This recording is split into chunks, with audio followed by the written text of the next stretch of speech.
else doesn't look good, but it's a good look. It's a good look. So, Coach, what do you do at quarterback, and how will you evaluate that? We're competing right now, trying to see the guy that's going to do the best job for us, in our opinion. And we may end up playing more than one. I mean, we're just not sure yet. But that's been the theme offensively.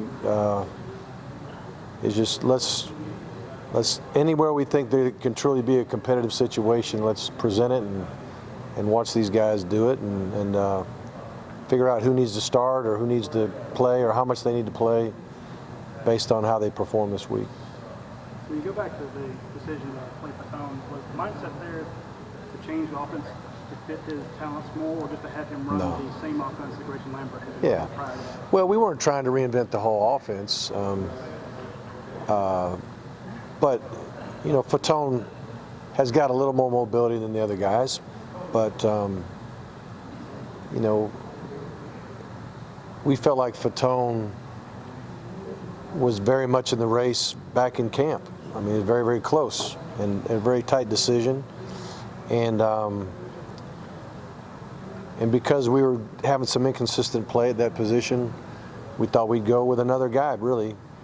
Fatone has always been a guy that I think I always felt like he performed better in scrimmages maybe than he would even in pass skill, and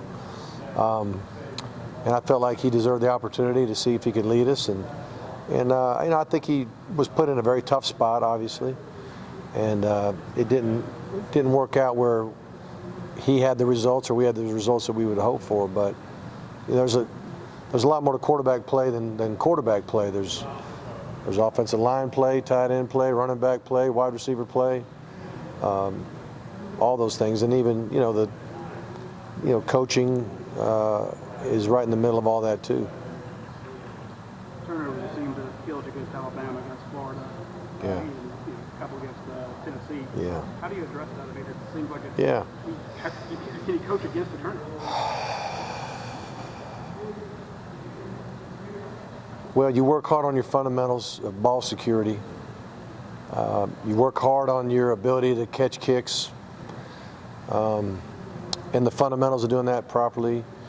And then as far as the interceptions go, you try to train your quarterbacks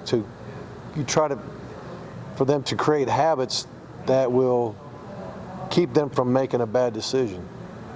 In other words, if you have a progression of down the deep to intermediate to short,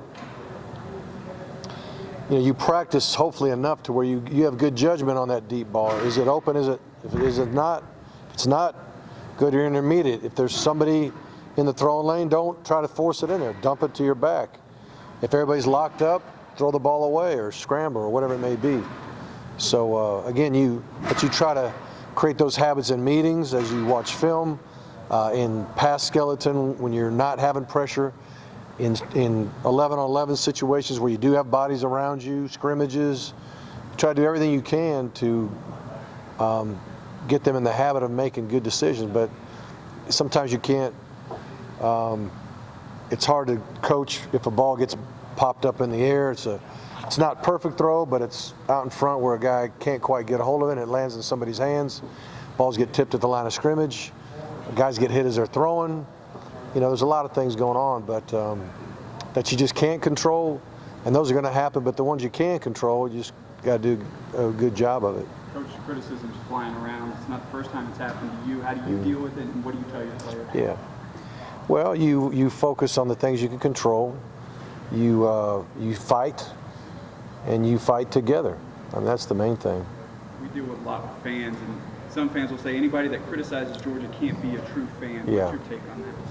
Oh, I mean, I like the fact that we have passionate fans, and I don't mind if people, get mad about the results that aren't what they're hoping for. I mean, that's all part of it. That's why there's thousands of people that travel thousands of miles to go to games and watch them on TV and all that kind of thing. So that doesn't surprise me at all, and I don't get mad at them. I mean, I really don't even get put out with them, quite frankly. I don't blame them for feeling a certain way, but I do think that all of our fans need to support our players, because they're just young. They're young guys. They're 18, 22 years old. Some of them, and they're battling their tails off. They're working so hard that it's unbelievable what we put them through, running and lifting and the football part and the meetings and the travel and then not to mention the bumps and bruises and injuries and all those things they go through, and then they're still trying to be a full-time student. It's a lot, and they're giving us everything they got. So, what I would say is no matter how you feel as a fan, I think it's important to support these guys. Just like this Saturday coming up. I mean, I really believe the dog walk should be full and everybody riled up, ready to play a ball game. And the Dogs are going to play the Cats this weekend. Everybody needs to show up and get excited and support these guys. Thank you, Coach. All right.